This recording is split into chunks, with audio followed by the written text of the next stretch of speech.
They started off as doctors, Medical school and gaming, it's a sort of funny combination. but gave it all up for a dream.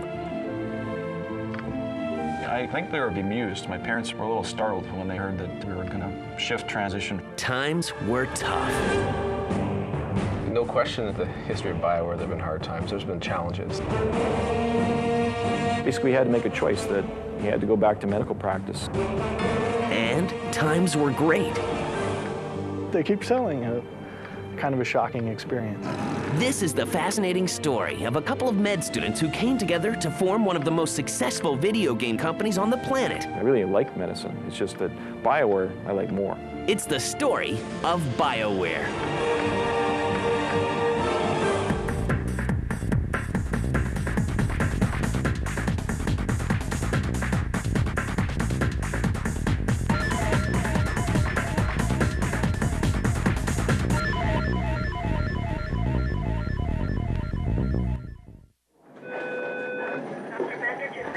Greg Zeschuk and Ray Muzica meet in medical school at the University of Alberta in Edmonton.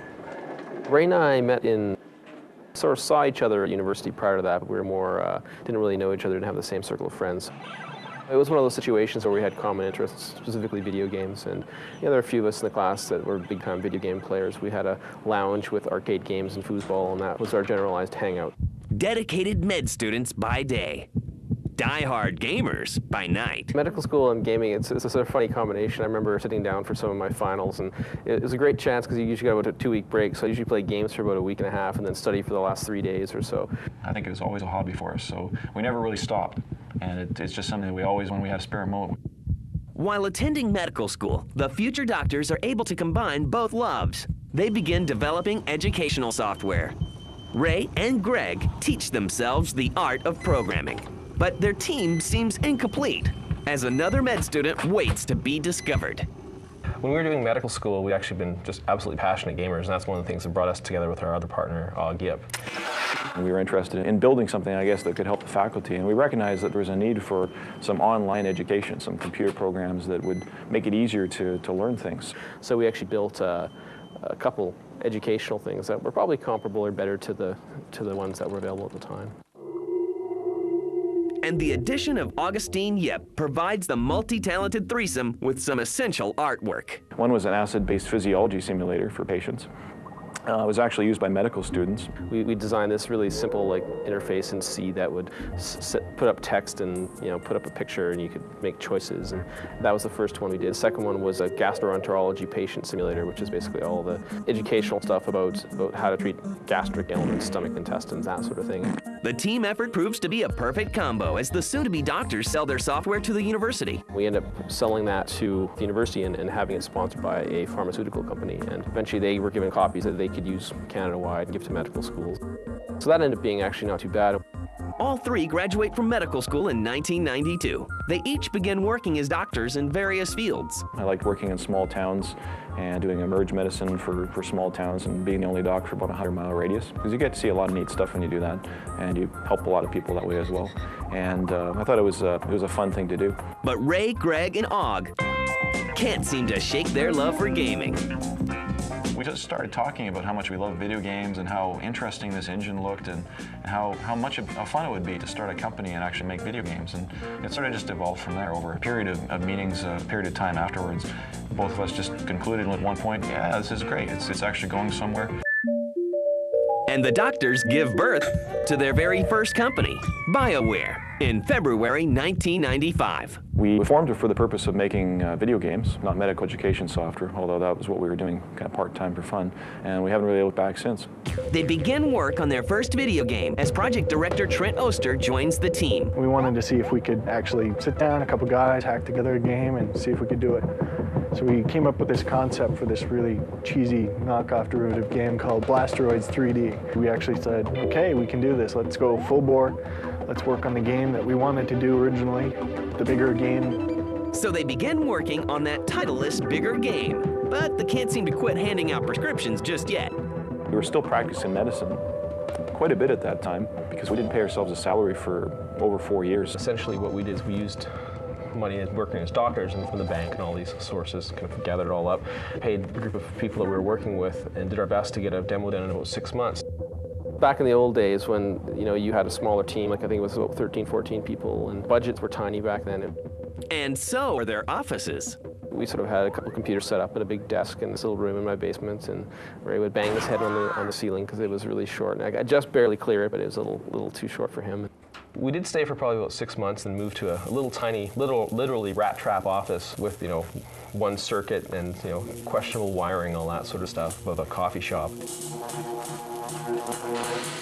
With demo in hand, Ray and Greg began shopping around to various publishers. We made a list, Greg and I did, of the top 10 publishers we wanted to work with.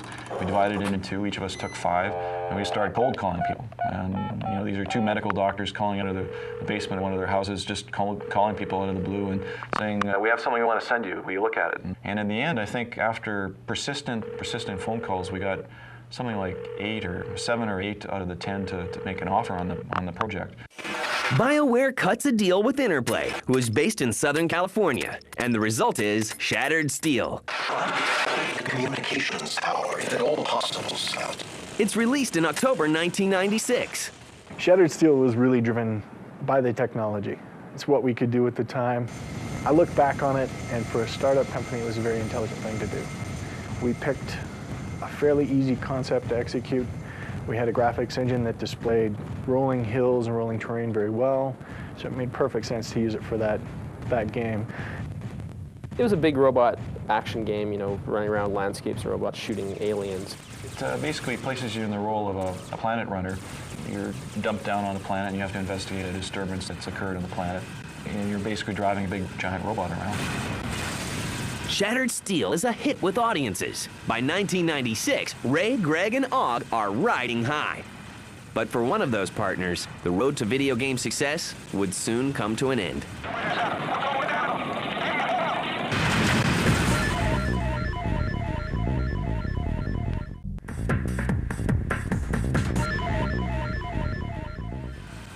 The team effort between BioWare and Interplay proved to be a match made in virtual heaven, with the incredible success of their first release, Shattered Steel,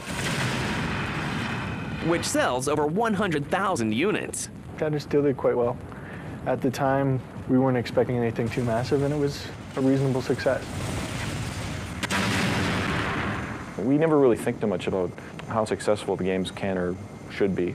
Rather, we focus on the games. They have to be really high quality. We try and make sure that the fans know about them, the press knows about them, and that they're games that we'd want to buy ourselves.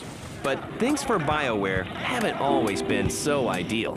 Oh, I think no question in the history of BioWare there have been hard times. There's been challenges. Like any business you're running, for the first few years you're literally living paycheck to paycheck, so to speak. You're depending on that milestone check to pay the next payroll.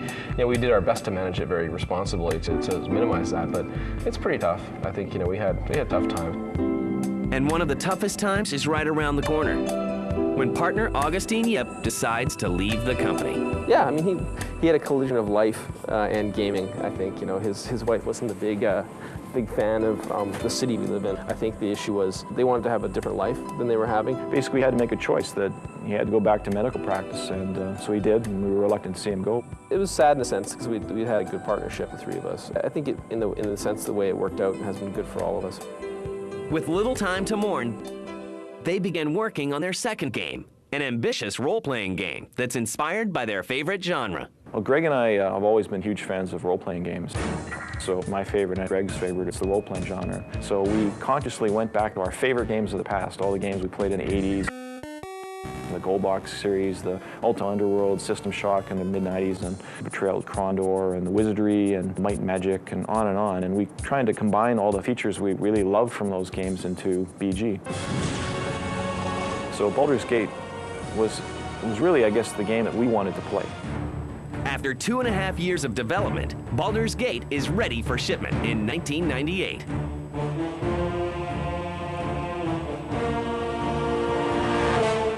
As long as it even got to the shelves, we were happy. We didn't really think about how many copies it potentially could sell. And D&D fans are ecstatic. Baldur's Gate becomes a smash hit. everyone was so passionate about the game, it was just easy to talk about it because it was a game that we loved ourselves. Of course. We try and make games that we really feel are important to make. You know, we put everything we had into it. And we kept calling Interplay, talking to them. Where are all the copies of the game? Well, they're sold. We're shipping more, but they keep selling it. Kind of a shocking experience. Ray and Greg approached the design of the game with the same attention to detail as physicians. I think we really believed in the power of the game. We believed that it was an epic role-playing game with a great storyline, a good interface. People would want to play it. But we didn't really think much about how many there would be. We just kind of made the best game possible, told everyone we could about it, did as much press work as we could on it, and got really lucky, I think. Success is even more remarkable considering the staff is made up of video game virgins. Not a single person on either Shattered Seal or Baldur's Gate had ever worked on a video game anywhere else before they came to BioWare. So they had all worked at database companies or making signs or carving ducks. The stuff of legend, right, Boo? Ray's telling the truth. No one on Baldur's Gate had worked on the game before. But they all shared a common vision and a passion. They wanted to make an epic role-playing game, and they were all really smart and creative, and we've been lucky to retain them, most of them actually, to this day. Although success is well appreciated, the boys can't seem to let go of certain practices. Yeah, we did for quite a while, actually, even after that point. It just didn't feel like it was the right time yet to stop. We'd only been working as doctors for a short while, and I think we wanted to just, I don't know, I think it's almost like it would have seemed wrong to stop at that point. And what did their parents think about all of this video game stuff? I think they were bemused. My parents were a little startled when they heard that we were going to transition from our careers from medical doctors into forming a company. I know my parents were really surprised when, actually I shouldn't say they were surprised, actually they expected this sort of thing. They thought, oh, this is a fad.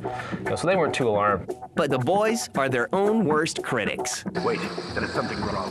We look at it and we can tell you everything that's wrong with the game, everywhere it feels clumsy, everything that it doesn't do perfectly. Our rules are very strict. And that's, I think, the key to our success. Everything is as good as you make it. They open their ears to the people who play their games. Our fans told us that they wanted improvements to the original game. We instead made a leap to improve the system.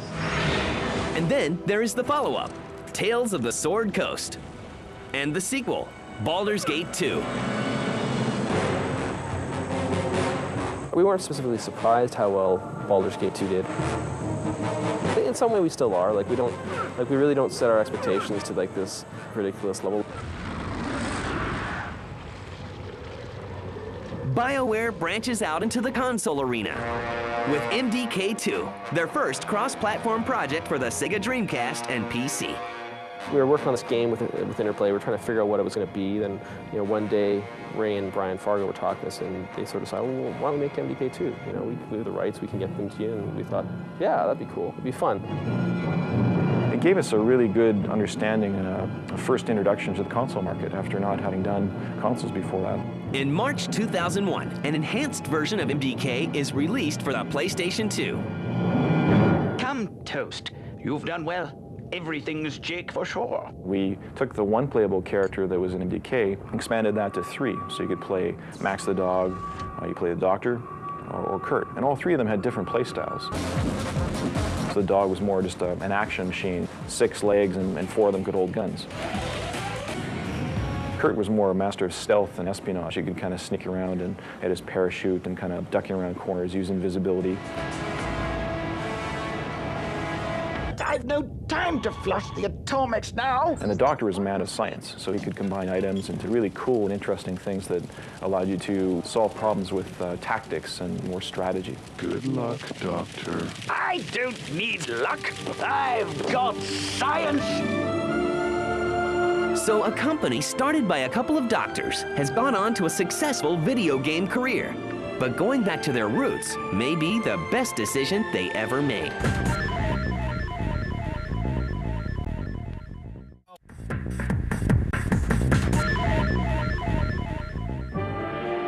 BioWare has created some of the most popular video games ever made.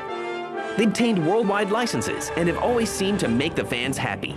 But no amount of happy fans can keep them protected from that evil L word. Basically, we can't discuss the details too much, but we did have some legal issues with Interplay that occurred basically all within the last year. And We managed to resolve them recently. We had actually launched a lawsuit against them, but we managed to settle that lawsuit. We finally reached a negotiated settlement with them. Yeah, we should probably check that out. And as part of that settlement, we're now, the publisher of the game is now Infogram.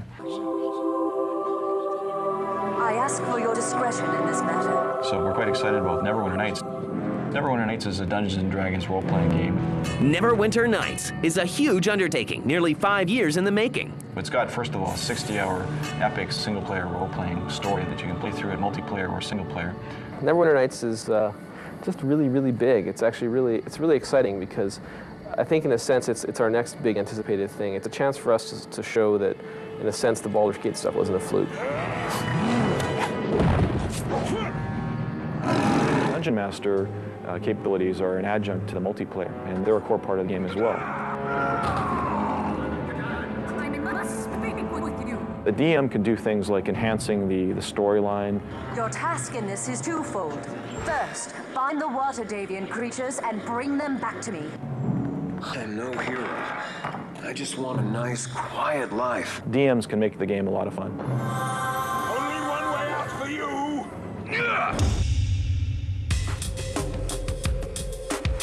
The tool set is the final component of Neverwinter that we're really proud of.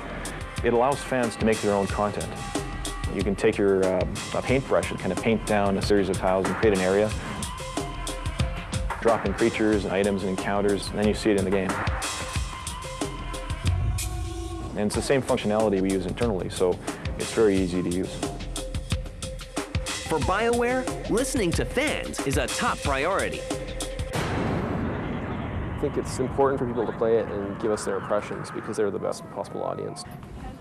And then the greatest form of flattery arrives via mail. We got this mail, and I kind of saw this mail first, and I kind of went, like, do you mind maybe thinking about this, making this kind of game? And so I ran to Ray's office and showed him. He was like, oh my goodness. We're speechless. We're like, wow, yeah. It was a tremendous honor that he would consider us for such a game. Star Wars, Knights of the Old Republic is another ambitious role-playing game that takes place 4,000 years before the Star Wars movies.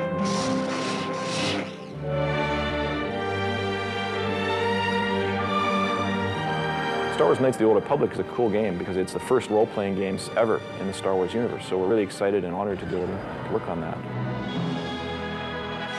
So have they met the mastermind behind the galaxy far, far away? Not yet, no. We haven't met George yet, but we sat on the chair where he sits in the Skywalker Ranch, so maybe someday we'd get him in. It would be a great honor. So what can we plan on seeing from BioWare in the future? The future of BioWare is probably working on both PC titles and console titles. This is your most important duty. We also plan to develop some of our own new intellectual properties, and that's one of our future directions. And I think the other future of BioWare is we work really hard on retaining the people we have here, because we think we have basically the best employees in the world.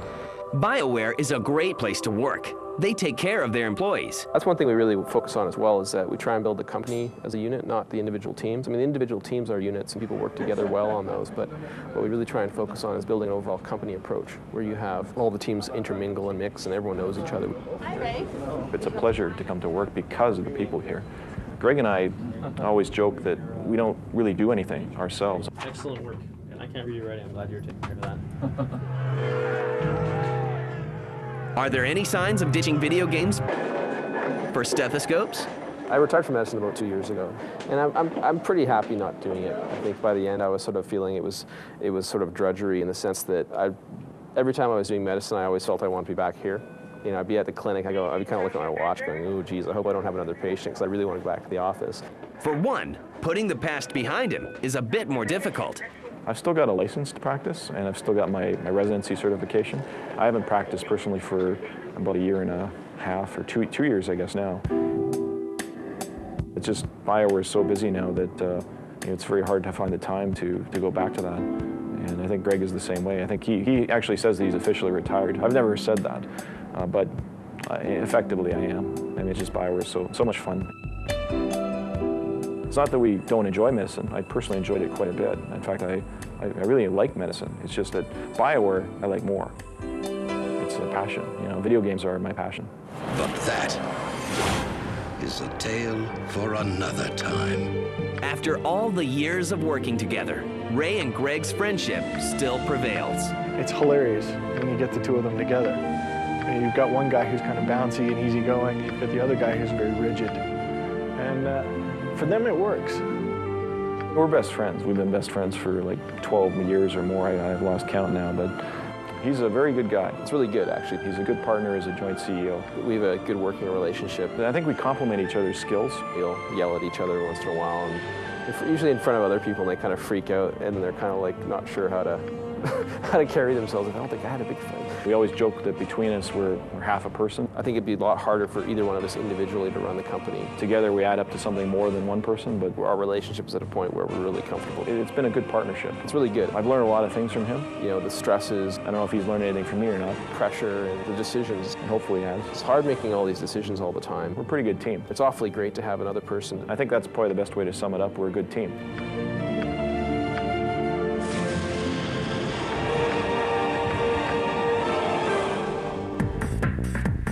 The final stage of character creation is the customization. So it's where you customize your appearance. You can choose a new head, choose a new body type.